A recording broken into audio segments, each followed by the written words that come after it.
Hallelujah. ਅਸੀਂ ਖੁਦਾ ਦੇ ਜ਼ਿੰਦਾ ਮੁਕੱਦਸ ਕਲਾਮ ਦੇ ਵਿੱਚੋਂ ਮੱਤੀ ਦੀ ਅੰਜੀਲ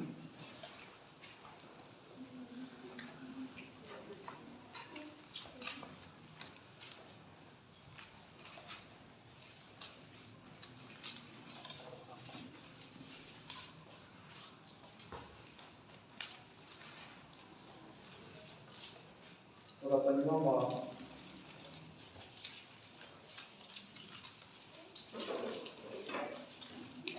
पूरी 14वीं आयत तो 16वीं आयत तक खुदा दे जिंदा कलाम में पढ़ांगे।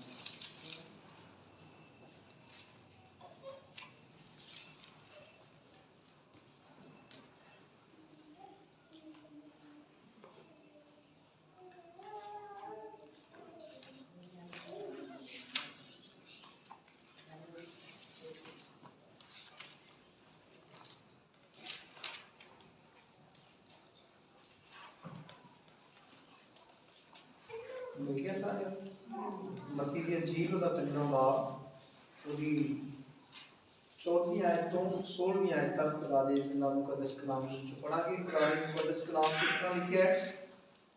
तुम दुनिया के नूर हो। जो शहर पहाड़ पर बसा है वो छुप नहीं सकता, और चिराग जलाकर पैमाना के नीचे नहीं बल्कि चिरागदान पर रखते हैं, तो उससे घर के सब लोगों को रोशनी पहुंचती है। इसी तरह तुम्हारी रोशनी आदमियों के सामने चमके, ताकि वो तुम्हारे नेक कामों को देखकर तुम्हारे बाप की जो आसमान पर है तमजीद करें। खुदा दे जिंदा मुकद्दस कलाम में पढ़े और सुने जान के खुदा की खास बरकत हो।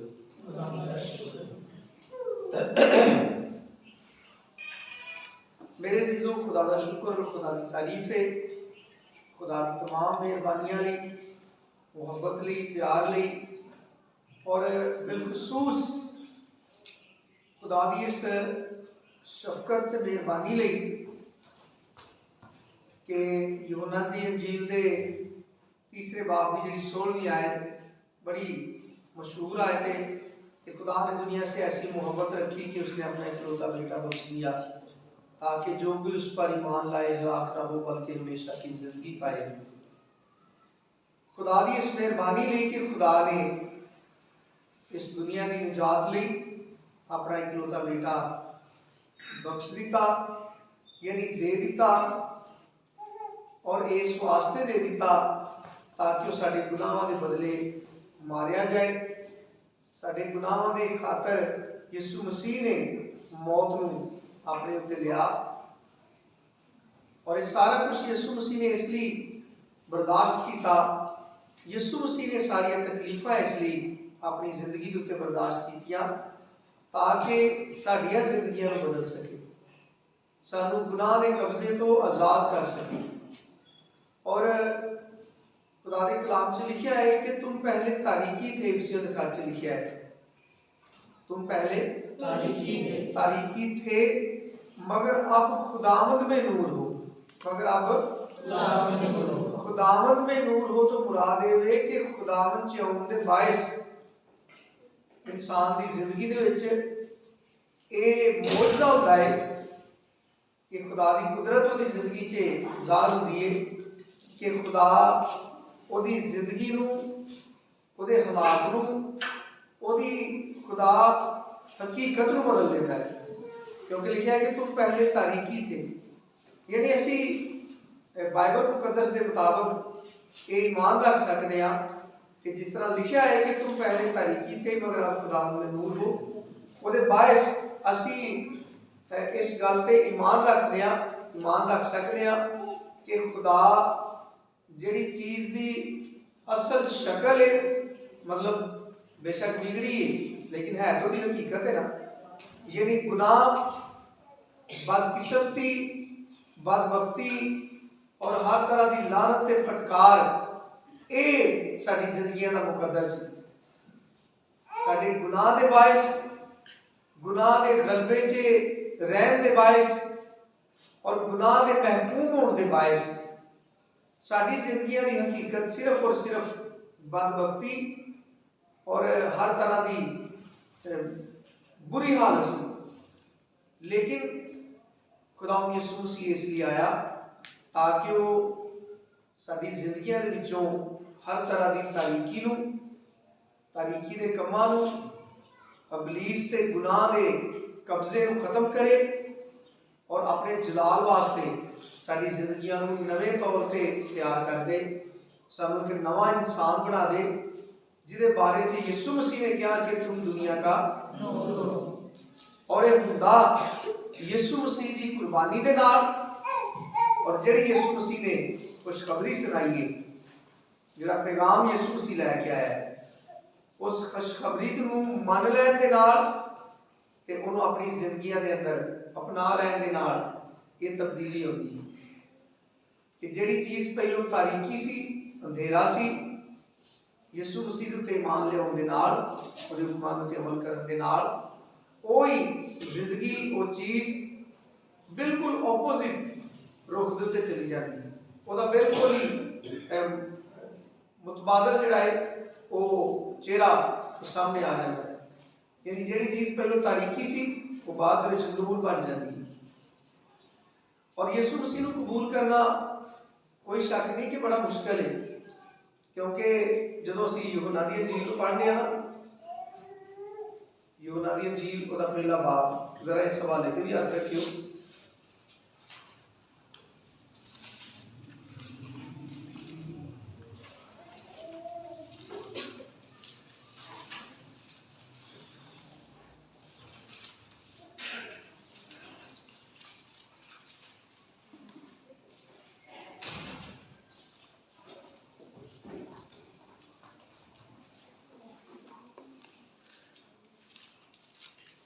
चौथी आयत, बल्कि चौथी से पंजवीं आयत, यीशु मसीह के बारे में लिखा है कि उसमें जिंदगी थी, उसमें जिंदगी थी और वो जिंदगी आदमियों का नूर थी। एक जिंदगी इनू असीं समझने हैं जिहड़ी असीं अपने माँ बाप तो जन्म लैके इस दुनिया में जी रहे हैं, लेकिन ये जिहड़ा नूर है जिहदी बाबत यीशु मसीह ने कहा कि तुम दुनिया का नूर हो, इस नूर का जिंदगी के नाल ताल्लुक है। तो ये जिंदगी वो है जिहड़ी यीशु मसीह के अंदर सी। यीशु मसीह के अंदर साडे वर्गी जिंदगी नहीं, यीशु मसीह अब्दुल्लाबाद जिंदा रहने वाला है, अबदी जिंदगी। और लिखा है यीशु मसीह के बारे में कि उसमें जिंदगी थी और वो जिंदगी यानी जो यीशु मसीह में जिंदगी थी, वो जिंदगी आदमियों का नूर। इसका मतलब है कि वो जिंदगी पहलों पानी जरूरी है, जेड़े वो जिंदगी पाते ने उन्हां दी जिंदगियां दे अंदर मसीह दा दावा अपने अंजाम में पहुंचता है। मसीह दा दावा पूरा होता है कि तुम दुनिया का नूर हो। और मसीही होने का दावा हर शख्स ही करता है जिहड़ा भी अपने अंदर ये सोच रखता है कि यीशु मसीह जिहड़ा है मेरा निजात देंदा है, खुदा दा बेटा है। और ये जी चीज़ है बहुत सारे लोगों के अंदर सोच की हद तक महदूद है, लेकिन जेड़े ते ईमान लियाउंदे ने उन्हां दी जिंदगियां च अमली तौर पर ये जी सोच है उन्हां दे ईमान की शक्ल इख्तियार कर जाती है कि जो खुदा दे बेटे के उत्ते ईमान रखते हैं तो फिर वो हुक्मां दे उत्ते अमल भी करते हैं। और खुदा दे बेटे के हुक्मां दे उत्ते अमल करना जिंदगी है। यीशु मसीह ने क्या है कि जिहड़ा मेरे हुक्मां ते अमल करेगा वो ही मेरे च कायम रह सकता है। भी यूहन्ना दी इंजील च लिखा है, 8वें बाब च लिखा है कि जिहड़ा मेरे हुक्मां ते अमल करेगा वो ही कायम रहेगा, हमेशा तक जिंदा रहेगा। और इत्थे लिखा है कि उसमें जिंदगी थी और वो जिंदगी आदमियों का नूर थी। और नूर तारीकी में चमकता है, नूर तारीकी में चमकता है और तारीकी ने उसे कबूल ना किया। तारीकी ने उन्हें कबूल ना किया क्योंकि तारीकी जिहड़ी है वो नूर को कबूल नहीं करती। तारीकी दे कोल जो नूर होता है तो तारीकी मिट जाती है। इस वास्ते जो असी खुदावंद यीशु मसीह का इकरार किया है और खुदावंद यीशु मसीह के उत्ते ईमान लिया के नवे सिरे तो पैदा हुए हैं, तो खुदावंद यीशु मसीह जो साडे बारे च एक दावा करता है कि तुम दुनिया का नूर हो, तो फिर खुदा के कलाम के मुताबिक साडे विच तारीकी नहीं होनी चाहिए। और तारीकी जिहड़ी है तो जिस तरह किसी बंद कमरे च होंदी वो वाली तारीकी नहीं, बल्कि कम्मां दी कि वो कम जिहड़े दुनिया के उत्ते ज़ाहिर करते हैं कि खुदा दे अहकाम ते कवानीन कुछ मानी नहीं रखते, खुदा दे अहकाम ते कवानीन की कोई वैल्यू नहीं। जिहड़ा शख्स बुरे काम करता है, नाफरमान है, खुदा दे कलाम नूं नहीं मानता, वो जिहड़े गलत काम करता है वो उन्हां गलत कामां दे नाल खुदा दे आयन ते कवानीन दे बरखिलाफ ये सबूत देता है कि खुदा इस दुनिया के उत्ते कोई हैसियत नहीं रखता। जिहड़े लोग खुदा दे हुक्मां नूं मनदे ने, उहदे कोलों डरदे ने, उहदी फरमाबरदारी च रहिंदे ने, वो अपने कम्मां दे नाल ही दुनिया नूं गवाही देंदे ने कि खुदा जिंदा भी है, मौजूद भी है, तो उहदे सारे आयन ते कवानीन रास्त ते सच्चे ने और उन्हां तों बगैर जिंदगी नहीं। और फिर ये जिहड़ा हवाला सी मत्ती दी इंजील दा पढ़िया है, अगर तुसीं हत्थ रखिया तो वापस असीं इहदे उत्ते आउंदे आ। यीशु मसीह ने कहा तुम दुनिया के नूर हो, ते असीं ये सिक्ख्या है कि इहदे मानी की ने। इहदे मानी ये ने कि तुम में खुदा की जिंदगी है, तुम वो जिंदगी रखते हो जो जिंदगी यीशु मसीह में है, तुम वो जिंदगी रखते हो जो जिंदगी यीशु मसीह देने के लिए इस दुनिया में आया, तुम वो जिंदगी रखते हो जो जिंदगी देने के लिए यीशु मसीह ने अपनी जान दी, मार खाई और बड़ी तकलीफें बर्दाश्त की। तुम दुनिया का नूर हो, इसका मतलब है कि तुम यीशु मसीह जैसी जिंदगी रखते हो। ते इस जिंदगी दे मानी ने खुदा दे हुक्मां दे मुताबिक नेक अमाल च रास्तबाजी, परहेजगारी ते दीनदारी दे मुताबिक अपनी जिंदगी को गुजारना। और फिर यीशु मसीह ने पहले अल्फाज है कि तुम दुनिया का नूर हो, और इसको आगे फिर नूर का काम की यानी नूर हुंदा कादे वास्ते ने। और यीशु मसीह ने नूर दी जड़ा नूर है उसका मकसद, उसकी हकीकत, उसकी वजह, उसकी सच्चाई बयान की है कि जो शहर पहाड़ पर बसा है वो छुप नहीं सकता।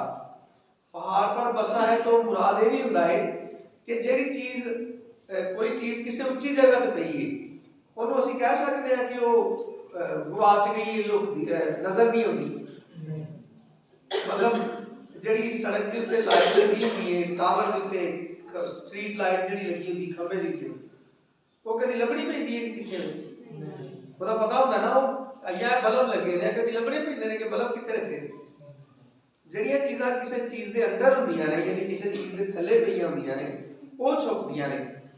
ਤੇ ਯਿਸੂ ਮਸੀਹ ਨੇ ਜਦੋਂ ਕਿਹਾ ਤੁਮ ਦੁਨੀਆ ਦਾ ਨੂਰ ਹੋ ਤੇ ਤੋਂ ਮੁਰਾਦ ਇਹ ਬਲਬ ਉਹ ਲਾਈਟਾਂ ਜਿਹੜੀਆਂ ਇਨਸਾਨ ਨੂੰ ਰੋਸ਼ਨੀ ਦਿੰਦੀਆਂ ਨੇ, ਇਹ ਤੋਂ ਮੁਰਾਦ ਯਿਸੂ ਮਸੀਹ ਨੇ ਉਹਦੇ ਨਾਲ ਤਸ਼ਬੀਹ ਦਿੱਤੀ ਹੈ। ਤੇ ਉਹ ਚੀਜ਼ਾਂ ਛੁਪਣ ਵਾਲੀਆਂ ਨਹੀਂ ਹੁੰਦੀਆਂ। ਤੇ ਛੁਪਣ ਤੋਂ ਮੁਰਾਦ ਇੱਕ ਤੇ ਨਾ ਲੱਭਣਾ ਹੁੰਦਾ ਹੈ, ਤੇ ਛੁਪਣ ਤੋਂ ਮੁਰਾਦ ਇੱਥੇ ਜਿਹੜੇ ਮਾਨੀ ਨੇ ਇਹ ਤੋਂ ਮੁਰਾਦ ਕਿ ਜਿਹੜੇ ਤੁਸੀਂ ਕੰਮ ਕਰਦੇ ਹੋ वो सारी दुनिया के सामने एक नमूना ने, सारी दुनिया के सामने ने। तौबा करने तो बाद साढ़े सारे की जिंदगी सारी दुनिया के सामने बिल्कुल खुली किताब की मानद है। इस वजह तो ही जो कोई तौबा करके कोई शख्स कोई गलत गल करता है तो सारिया उंगलियां उन्हें वाल उठदियां ने कि नहीं गलत है, तौबा करके इंज नहीं करनी चाहिए। जिन्हें नहीं तौबा की वो भी इतराज करता है और उसका हक बनता है इतराज करने का, क्योंकि यीशु मसीह ने कहा जिहड़ा शहर पहाड़ के उत्ते बसिया है ना छुप नहीं सकता, ਉਹਦੇ ਕੰਮ नहीं लुक सकते। उन्होंने चाहिए है जिस तरह इफिसियों के खत लिखा है कि नूर के फरजंदों की तरह चलो। जिवें असीं शुरू च गल की सी ना कि वैसा ही मिजाज रखो जैसा मसीह यीशु का भी था। तो यीशु मसीह के बारे में यीशु मसीह ने कहा मैं दुनिया का नूर हूँ।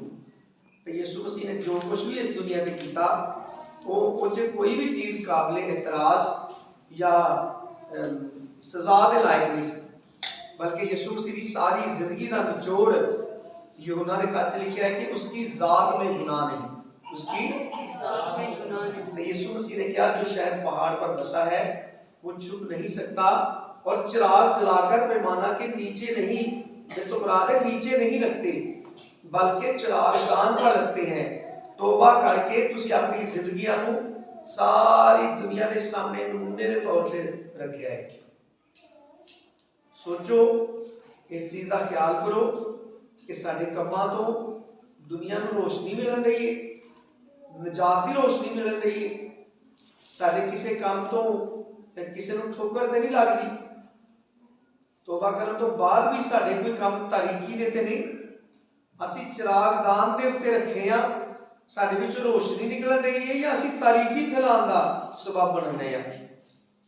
ਇਹ ਸਾਰੀਆਂ ਚੀਜ਼ਾਂ ਖੁਦਾਵੰਦ ਯਿਸੂ ਮਸੀਹ ਨੇ ਇਸ ਲਈ ਸਾਡੇ ਸਾਹਮਣੇ ਰੱਖੀਆਂ ਤਾਂ ਕਿ ਅਸੀਂ ਤੋਬਾ ਕੀਤੀ ਹੈ, ਇਸ ਚੀਜ਼ ਦੀ ਖੁਸ਼ੀ ਮਹਿਸੂਸ ਕਰੀਏ ਕਿ ਖੁਦਾ ਸਾਨੂੰ ਕਹਿੰਦਾ ਹੈ ਕਿ ਤੁਸੀਂ ਦੁਨੀਆ ਦਾ ਨੂਰ ਹੋ।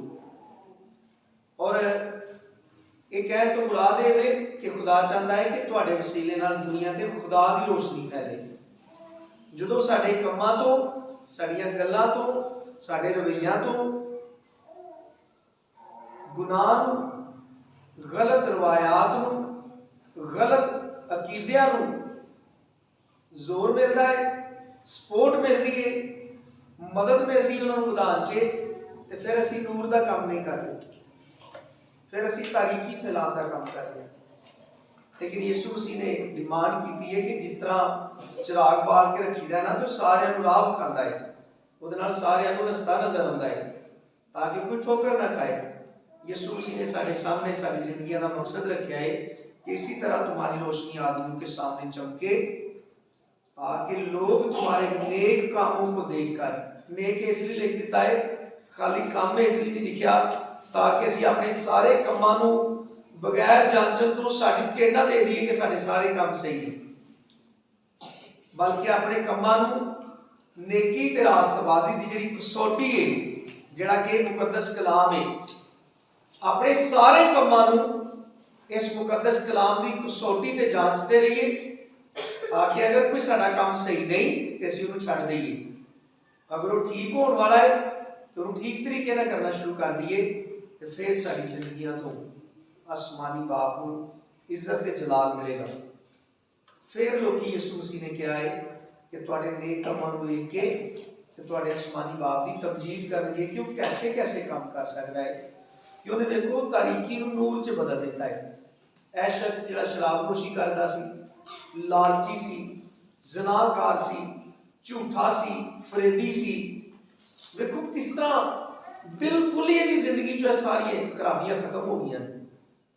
हुण ते कदी सानूं कदी तसव्वुर ही नहीं हुंदा कि इहदे मूँह चों कदी कोई गलत गल निकले, बल्कि हमेशा इस शख्स कोलों सानूं ते किसी अच्छाई दी तवक्को रहिंदी।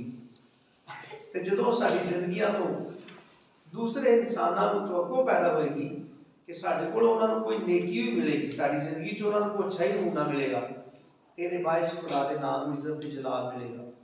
ਆਮੀਨ ਆਮੀਨ। ਖੁਦਾਵੰਦ ਯਿਸੂ ਮਸੀਹ ਮੈਨੂੰ ਤੁਹਾਨੂੰ ਸਾਰਿਆਂ ਨੂੰ ਅੱਜ ਦੇ ਇਸ ਕਲਾਮ ਦੇ ਵਸੀਲੇ ਦੇ ਨਾਲ ਬੜੀ ਕਸਰਤ ਦੇ ਨਾਲ ਬਰਕਤ ਦੇ। ਆਮੀਨ।